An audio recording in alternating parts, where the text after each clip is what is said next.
Hello, bienvenue sur la chaîne YouTube de Je suis un gamer.com. Je m'appelle Eric et je vous dis bonjour et je suis ravi les amis de vous retrouver aujourd'hui autour d'une chronique littéraire. Ça faisait super longtemps et je tiens à m'en excuser. C'est vrai que ces derniers mois, le programme a été un peu chamboulé, on peut le dire. Il y a eu beaucoup de travail sur le blog, il y a eu cette cérémonie de remise des prix à Paris. Il y a eu du nouveau contenu autour de 3on3 Freestyle, il y a eu la sortie de Tekken 7, donc voilà, c'est vrai que je savais pas trop où donner de la tête et honnêtement je vous demande pardon de pas avoir sorti plus de chroniques littéraires.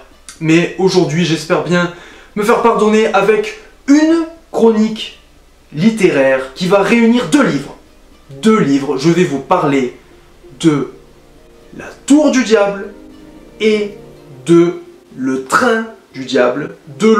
On dit pas ça en français, on dit Du Train du Diable.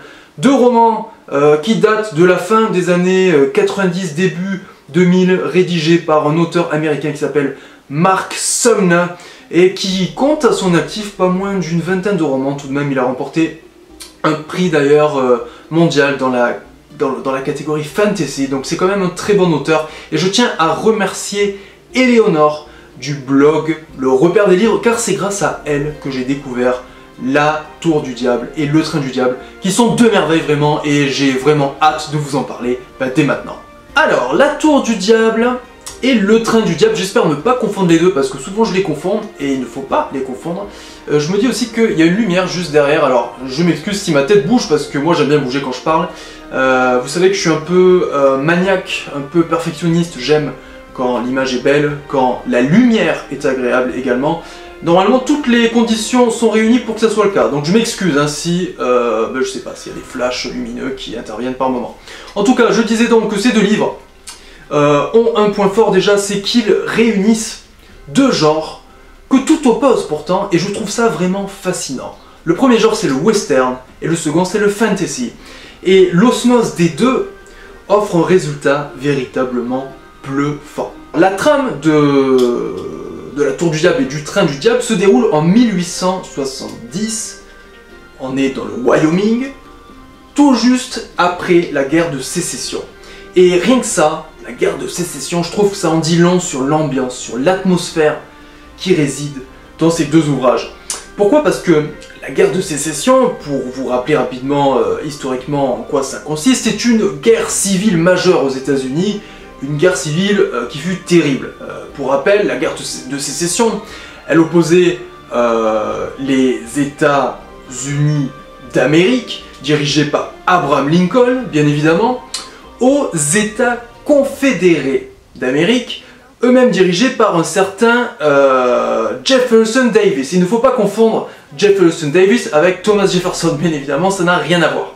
Et l'une des questions centrales de ce conflit civil, c'était la question de l'esclavagisme.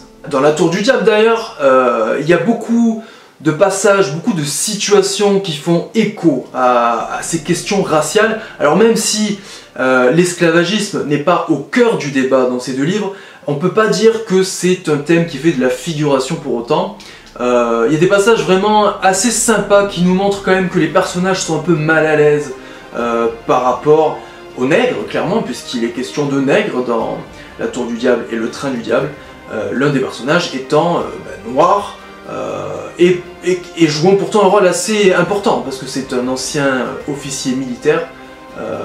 Mais voilà, c'est un peu pour vous situer le contexte, c'est franchement passionnant, parce qu'on est ancré en plein dans l'histoire profonde des États-Unis, et l'auteur s'amuse un peu avec ça. En tout cas, tout ça pour vous dire que la guerre de sécession joue un rôle central dans les deux livres, parce qu'après la guerre de sécession, pour des raisons qu'on ignore, l'auteur franchement ne s'éternise pas à ce sujet, il donne pas vraiment d'informations là-dessus, mais après la guerre de sécession, des talents émergent aux États-Unis. Des talents, oui, des talents, c'est-à-dire des personnes dotées de dons, de facultés, de pouvoirs surnaturels, qui effraient les gens. Et des personnes aussi bien bonnes que mauvaises, finalement, sont dotées de talents. On a les shérifs, qui sont l'autorité suprême des villes. Les villes d'ailleurs s'arrachent des shérifs en tant que représentants de l'ordre et de la loi pour défendre les habitants contre des criminels des bandits eux-mêmes dotés de talent. Donc, l'introduction que j'ai essayé de réaliser avec ma copine, et d'ailleurs je remercie ma copine d'avoir accepté de tourner avec moi, montre un petit peu comment ça se passe. On a des duels assez systématiquement qui opposent le shérif d'un village et une personne qui ose le défier pour prendre possession de la ville, souvent des criminels, souvent parfois des indiens, parfois peut-être d'autres shérifs. Voilà comment ça se passe dans le Train du Diable et la Tour du Diable. Alors ce qui est fascinant autour de ces talents, qui sont presque un personnage à part entière dans les deux livres, c'est que Mark Sandman les décrit de manière super imagée. Pour vous donner une idée des différents talents en possession des habitants, même s'il y a des talents qui sont vraiment individuels dans la mesure où ils sont très rares et méconnus du plus grand nombre, parmi les talents les plus répandus, si je puis dire, on a par exemple le bavardage. C'est-à-dire que des personnes sont capables d'émettre d'émettre des sons à travers une parole méconnue de tous. Donc voilà, ils enchaînent des mots comme ça qui permettent par exemple la création d'éclairs ou qui permettent d'invoquer du feu, ce genre de choses. Après on a aussi le gesticulage. Alors là c'est certainement mon talent préféré. Les gesticuleurs peuvent invoquer des créatures, des monstres, souvent à partir de simples morceaux de bois ou en dessinant des formes dans le sable. Ça donne vie à des créatures mystiques, mais qu'il est très difficile de dompter. On a aussi les présageurs, qui eux sont capables de voir l'avenir. Il y a un personnage, d'ailleurs dans les deux romans, qui est une barmaid, on peut dire. Elle tient le saloon de Medicine Rock, qui est la ville où se déroule la trame. Et en fait, elle boit du whisky et elle recrache ce même whisky après. Et à travers les bulles, elle est capable de présager l'avenir. Voilà en quelque sorte les talents qui sont présentés dans le livre. Mais encore une fois, ces talents prennent tout leur sens lorsqu'il y a des duels, des affrontements entre shérifs et méchants. Dans la Tour du Diable et le Train du Diable, il y a un personnage en particulier qui reflète un petit peu toute l'étendue des talents. C'est le héros, le personnage principal, Jake Bird. Jake Bird, c'est un petit bonhomme, un ado presque, j'ai l'impression. Il doit avoir 17-18 ans, c'est un gringalet. Il fait pas grand chose de sa vie et du jour au lendemain, il devient assistant du shérif de Medicine Rock. Mais malheureusement, même s'il est doté de talents très moindres, il en a même pas connaissance au début de l'histoire, il y a deux événements qui vont très vite le responsabiliser, le confronter à la dure vie. La première, c'est la mort du shérif, qui est en quelque sorte son mentor et qui se fait déglinguer par une troupe de bandits menée par un certain Quantrill, qu'on appelle l'albinos. C'est un gars super puissant qui a plein de pouvoirs et qui est largement plus fort que Jake Bird. Et on a également la mort des parents de Jake Bird des mains du colonel Custer, je crois qu'il s'appelle, Cluster. Tant d'événements qui vont forcer Jake Bird à s'aguerrir quelque part, à se renforcer, à consolider son être, car pour vraiment faire le poids face à Quantrill et le colonel Custer, qui sont deux antagonistes vraiment hyper puissants, il en faut. Tout ça pour vous dire qu'à partir de ces deux événements funestes et de ce désir de vengeance qui anime vraiment Jake Bird, l'histoire se déroule et le récit prend la forme d'un road movie quelque part, un parcours initiatique qui va permettre à Jake Bird d'être formé grâce à des personnages secondaires. Donc il va les rencontrer au fur et à mesure, ils vont leur enseigner leurs connaissances et à leur contact il va en quelque sorte devenir plus fort, il va devenir un homme. Et c'est ça la morale de la Tour du Diable et du Train du Diable, c'est que on peut partir de rien et finir très haut. Donc les personnages secondaires vont vraiment aider Jake Bird à monter en puissance quelque part, mais ils ne sont personnages secondaires que dans la forme, j'ai envie de dire. Dans le fond, c'est autre chose. Le fait est que Mark Sumner, et je pense que c'est réellement l'une de ses grandes qualités, c'est qu'il arrive à vraiment apporter un portrait détaillé de chaque personnage, que ce soit en apparence, mais également en substance, quoi.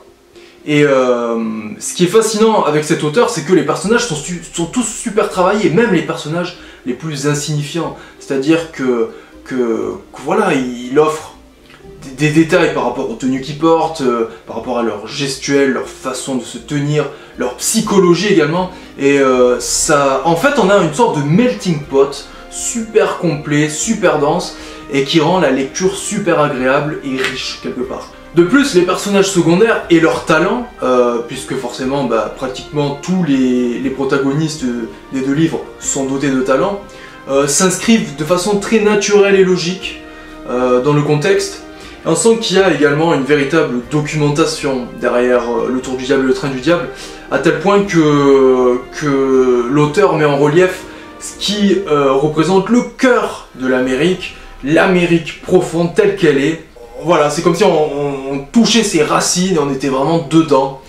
C'est une évasion, un voyage à travers les États-Unis tels qu'ils étaient à l'époque du Far West.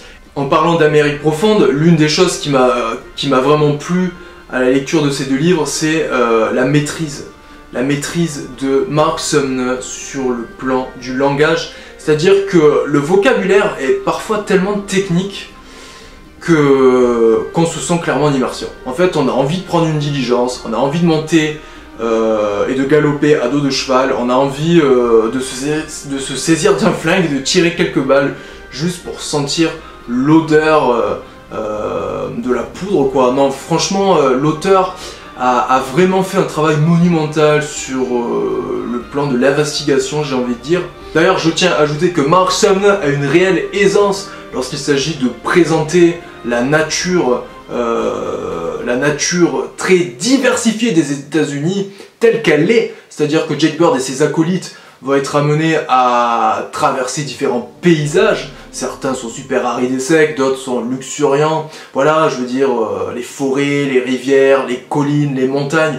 Tout ça, c'est décrit de manière somptueuse par Mark Sumner, à tel point que, voilà, je pense que le terme, l'expression road movie, ou plutôt road novel, dans ce cas-là, prend tout son sens. Et on est vraiment dans le framework, dans la structure d'un parcours initiatique, un voyage à travers l'espace et presque le temps. Et bon, là je vais pas vous spoiler, mais il y a aussi la notion de temps qui est fortement présente dans Le Train du Diable.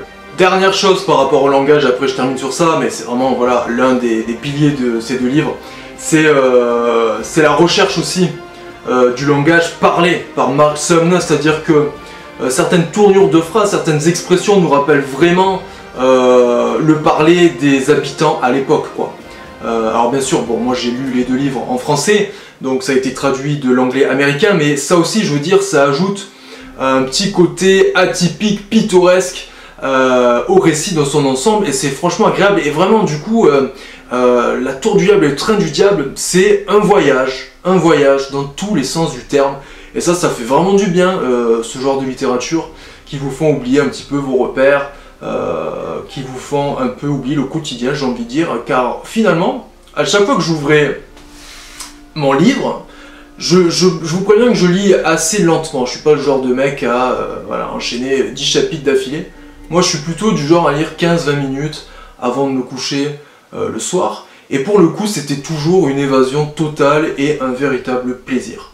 Pour terminer, ce qui m'a plu, et ça je veux dire c'est évident, c'est la richesse et la complexité de l'univers développé par Mark Sumner. Alors forcément, ce croisement un petit peu hybride entre deux genres qui n'ont pas forcément grand chose à voir, le western et le fantasy, ça peut paraître étonnant, mais le mélange était vraiment tonitruant en ce qui me concerne. Moi je suis quelqu'un qui adore toutes ces histoires d'épopées. Forcément j'adore Le Seigneur des Anneaux, j'adore Harry Potter, Mr. Potter. Et du coup, franchement, sans vouloir exagérer, je trouve que Mark Sumner, il a pas grand chose à envier à Tolkien ou à J.K. Rowling. Parce que du coup, il a créé vraiment une sorte de nouveau genre. Je pense. Et vraiment, s'il y avait un producteur qui aujourd'hui décidait comme ça de s'intéresser à La Tour du Diable et au Train du Diable, et ben je pense vraiment qu'il pourrait faire un film d'enfer qui cartonnerait. Vraiment. Je comprends pas pourquoi cet auteur est pas plus connu en France ni même en Europe. Bon, il a cartonné aux États-Unis, hein, mais en France, il est connu qu'à travers La Tour du Diable. Même pas Le Train du Diable, hein, qui est pourtant la suite logique du premier opus. Mais bon, voilà, en tout cas, cet univers, un grand renfort de talent, de super pouvoirs, d'amitié aussi, parce qu'il y a une réelle amitié, une véritable relation qui se crée entre chaque personnage sur le plan humain. Tout ça, ça donne 2 livres super plaisants à lire et franchement, bah, ils sont juste derrière là dans ma bibliothèque, j'ai pas osé les sortir. Enfin, je les présenterai bien évidemment en insert, mais j'ose plus y toucher tellement c'est des bijoux. Et je vous recommande vraiment cette lecture, voilà, si vous aimez les grandes épopées fantastiques, si vous aimez aussi les récits traditionnels gravitant autour du Far West, comme Calamity Jane ou Billy the Kid, ce genre de trucs, franchement, vous allez vous régaler. Voilà, cette chronique littéraire touche à sa fin, j'espère que vous l'avez apprécié, j'espère que c'était pas trop brouillon. Là, comme ça, j'ai l'impression que c'est parti un petit peu dans tous les sens. Il va falloir que je me réhabitue à ce genre d'exercice. Prochaine chronique littéraire, je vous parlerai non pas d'un livre, mais d'une bande dessinée. Sur ce, je vous dis ciao.